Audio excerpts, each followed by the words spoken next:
محکموں کو دیکھ رہے ہیں. بہت شکریہ شہزاد صاحب کہ آپ نے ہمیں وقت دیا, اور ہماری یہ کاوش ہوگی کہ ہم مذہبی نقطہ نظر بھی آپ کے سامنے لے کر آئیں, کیونکہ اس حوالے سے ہمارا ایک کنزرویٹو سوسائٹی ہے, تو بہت زیادہ برملا ان طرح کے ایشوز پر گفتگو کرنے سے لوگ گریز کرتے ہیں. ہماری کوشش ہوگی کہ مفتی عبدالقوی صاحب ٹیلی فون لائن پر ہمیں جوائن کریں, اور ویورز اس پروگرام میں آپ بھی ہمیں اپنی رائے دے سکتے ہیں. آپ کے ذہن میں کوئی بات ہے تو ہم اسے شیئر کر سکتے ہیں. ہمارے اس کے لیے ٹیلی فون لائن ہے 051 اسلام آباد کا سٹی کوڈ ہے 92126443 اور 92126444. اردو میں بھی پڑھ دیتا ہوں. 051 اسلام آباد کا سٹی کوڈ ہے 92126443 اور 92126444, تاکہ آپ لوگ اپنی رائے دیں کہ ہم یہ جو آبادی کا بڑھتا ہوا, جس کے بعض لوگ تو اس کو بوم بھی کہتے ہیں, اس کا ہم کیسے مقابلہ کریں گے. اسٹوڈیوز میں اپنی گفتگو کا آغاز کروں گا. زیبا صاحب, آپ سے بتائیے گا, آج آبادی کا عالمی دن منایا جا رہا ہے, پاکستان میں بھی نیچرلی منا رہے ہیں ہم لوگ. کیا وجہ ہے کہ ہمارے وفاق کی سطح پر بھی پہلے تو ایک وزارت موجود تھی, اب ایک نیچرلی ڈویژن میں وہ چلا گئے ہیں, اور صوبوں میں وزارتیں پہلے بھی تھی اور آج بھی ہیں, پھر آگاہی کی مہم بھی چلائی جاتی ہیں, نتائج نہیں سامنے آ رہے. آپ کی تجربے کی روشنی میں وہ کون سا ایسا ایلیمنٹ ہے جو سب سے بڑا سٹمبلنگ بلاک ہے پاپولیشن کنٹرول میں؟ میرے خیال سے سٹمبلنگ بلاک یہی ہے کہ ہم نے ساری اتنی بڑی یعنی مسئلہ ہے آبادی کا, بڑھتی ہوئی آبادی کا, وہ سارا جو محکمہ ہم نے اس طرح ذمہ دار بنا دیا منسٹری آف پاپولیشن ویلفیئر کو, اور کئی سال یہ ذمہ داری انہوں نے یعنی رکھی ہے. میرا خیال ہے کہ پرابلم یہ ہے کہ ہم نے یہ ذمہ داری بانٹی نہیں ہے اور سیریسلی نہیں لی ہے, بالکل سیریسلی نہیں لی. یہ سوچتے رہے کہ بس خود ہی یعنی حالات بہتر ہو جائیں گے, تھوڑی بہت بہتری آئی تو ہم بالکل جس کو کہتے ہیں نا کمپلیسنٹ, آرام سے بیٹھ گئے. میرا خیال ہے کہ بہت زیادہ اس کو سیریس ڈیبیٹ کی ضرورت ہے. ایک طرح سے ہمیں ڈیسائیڈ کرنا ہے, ہمیں بس آج فیصلہ کرنا چاہیے, آج کل اس سال میں, کہ ہم یہ شرح بڑھنے کی جانے دیں گے, اور ہم جیسے آپ خود کہہ رہے تھے کہ ہم 21 کروڑ بن جائیں گے, پھر ایونچولی ہم 25 کروڑ ہو جائیں گے, اور وسائل وہی رہیں گے. آپ دیکھ رہے ہیں, آپ نے خود ہی کہا کہ غربت آپ کے سامنے ہے, جرائم آپ کے سامنے, تو اس کے نتائج ہم دیکھ رہے ہیں. یہ میں نہیں کہہ رہی کہ اگر ہمارے پاس وسائل بھی بڑھتے جائیں, ہو سکتا ہے انشاءاللہ بڑھیں, مگر جتنا بھی بڑھیں میرے خیال سے ہم یہ پاپولیشن گروتھ سسٹین نہیں کر سکتے. سیریسنس سے, سنجیدگی سے اس کا نوٹس لیں. میں چاہوں گا اگر اس کو آپ کو ذرا کوالیفائی کریں, کس طرح اس کی وضاحت کریں. سیریسنس سے کیا مراد؟ آج پرائم منسٹر نے ایک کانفرنس کو بھی چیئر کیا, آپ کیا ایکسپیکٹ کریں گی حکومت سے کہ وہ کیا سیریسلی اس کو کیا پالیسی فریم ورک ہو؟ دیکھیں, ہم ہر چیز کو ڈیبیٹ کرتے ہیں میڈیا میں. میں بہت خوش ہوں کہ آپ نے خاص پروگرام کیا, اور بہت سے پروگرام ہو رہے ہیں اس میں عالمی دن کے لیے, مگر کبھی اس طرح کی ڈیبیٹ, ہم ہر چیز کو ڈیبیٹ کرتے ہیں. Other than 11 July there is no debate, اور آئی تھنک کہ ایک شائنس ہے کہ یہ کوئی مسئلہ ایسا ہے کہ ہم سے باہر ہے, کوئی یا تو مغربی یعنی اس میں ہے یا کوئی ڈونر ایجنڈا, مگر میرے نہیں خیال, کیونکہ یہ ہم بات کرنا چاہتے ہیں خوشحالی, اپنی عورتوں اور مردوں کی خوشحالی. ہم دیکھیں گے اس سے خوشحالی کیا آئے گی. میں پہلے ڈاکٹر رضوان تاج صاحب آپ سے پوچھوں گا, کیا زیادہ بچوں کا رجحان ہماری نفسیات کا حصہ بن گیا؟ دیکھیں, پہلی چیز تو یہ ہے کہ میرے نزدیک یہ بہت بڑا ڈیزاسٹر ہے جس کو ہم فیس کریں. ہم بات کرتے ہیں فلڈز کی, ہم بات کرتے ہیں ارتھکویک کی, لیکن میرے نزدیک یہ جو پرابلم ہے یہ اس سے کئی گنا زیادہ سیریس ہے, اور یہ پرابلم جو ابھی تک کوششیں ہوئی ہیں اس سے یہ کنٹرول نہیں ہوا, اور اس کی بنیادی وجہ میرے نزدیک یہ ہے کہ یہ میسج جو ہے یہ عام آدمی تک جو پیریفری میں رہتا ہے اس تک یہ میسج پہنچ ہی نہیں سکا کہ اس کی سیریسنس کیا ہے. اور آپ نے بہت ساری چیزوں کی بات کی, آپ نے ایکسٹریمزم کی بات نہیں کی, اس کا بھی اس میں رول ہے. امن عامہ میں وہ بھی ٹھیک ہے, متشدد رویے جو ہمارے ہیں. اب why is the common man not interested in this? ایک تو اس کو بتایا نہیں گیا کہ اس کے اثرات کتنے ہیں, ملک پہ کتنے اثرات ہیں, اس کی اپنی فیملی پہ کتنے اثرات ہیں, اس کی فیوچر جنریشن پہ کتنے اثرات ہیں. ایک بات ہوگی. دوسرا, اس کو یہ نہیں بتایا گیا کہ آپ جو کچھ بھی ہو رہا ہے اس میں وہ کیسے کامیابی سے اپنے آپ کو نکال سکتا ہے جو اس کے مسائل ہیں یا جو بھی ہے. ایک سٹیٹ آف ہیلپلیسنس ہے عام آدمی میں, اور اسپیشلی غریب آدمی میں. اتنے سارے مسائل کے نیچے وہ دب گیا ہے کہ وہ سوچنا چھوڑ دیا اس نے کہ میں ان مسئلوں سے نکل بھی سکتا ہوں. آپ کو میں ایک چھوٹی سی مثال دیتا ہوں. ہم نے ایک خاتون پڑھی لکھی ٹیچر تھی, اس کو داخل کیا.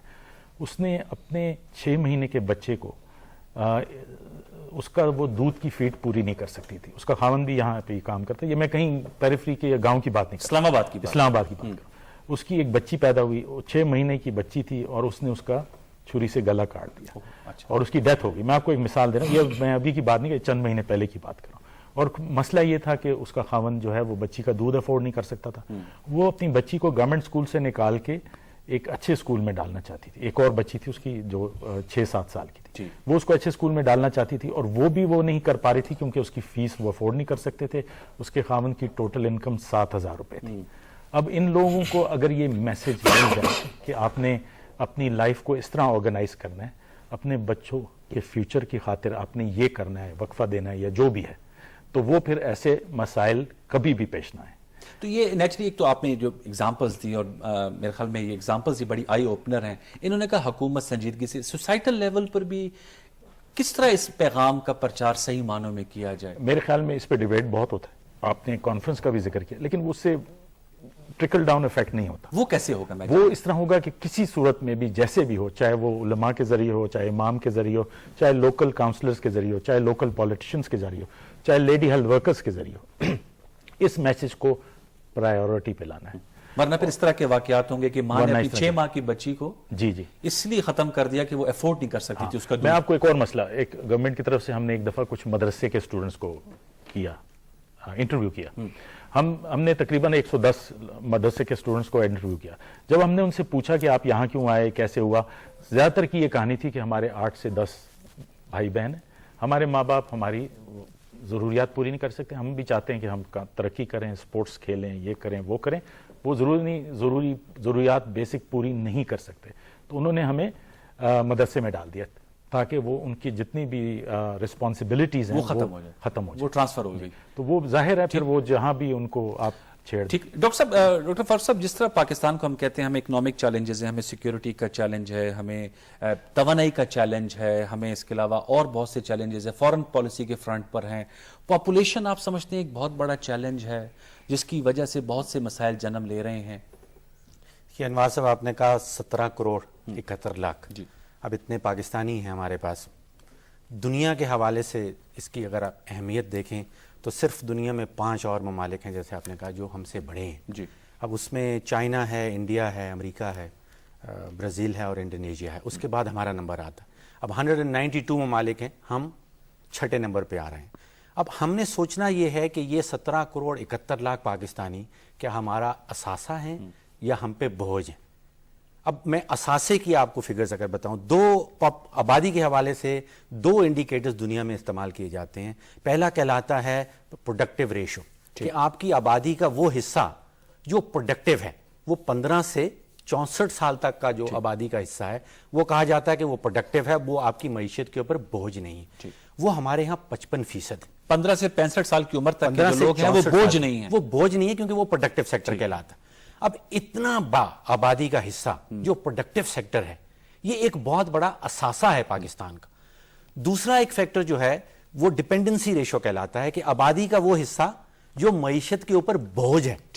65 سال سے اوپر 65 ایئرز اینڈ پلس وہ کہلاتا ہے کہ وہ معیشت کے اوپر بہت بڑا بوجھ ہے. اب امریکہ میں 13% آبادی جو ہے امریکہ کی وہ ڈیپینڈنٹ ہے, وہ 65 سال سے بڑی ہے. یعنی کہ وہ کوئی کام نہیں کر رہی ہے, معیشت میں کچھ کنٹریبیوٹ نہیں کر رہی ہے, لیکن اس پہ بوجھ بنی. آپ اندازہ کیجئے کہ پاکستان میں جو ڈیپینڈنسی ریشو ہے وہ صرف 4% ہے. پورے ملک کی آبادی صرف 4% آبادی ایسی ہے جو ہم پہ بوجھ ہے, باقی 55% آبادی ایسی ہے جو کنٹریبیوٹ کر سکتی ہے. حقیقت میں زمینی حقائق کیا ہیں؟ یہ کنٹریبیوٹ اتنی زیادہ آبادی کو ہم کنٹریبیوٹ کروا رہے ہیں. اب یہ ہم پہ ڈیپینڈ کرتا ہے کہ اس را پاپولیشن کو ہم اپنا اثاثہ جانیں یا اس کو ہم اپنی معیشت کا ایک بوجھ بنا لیں.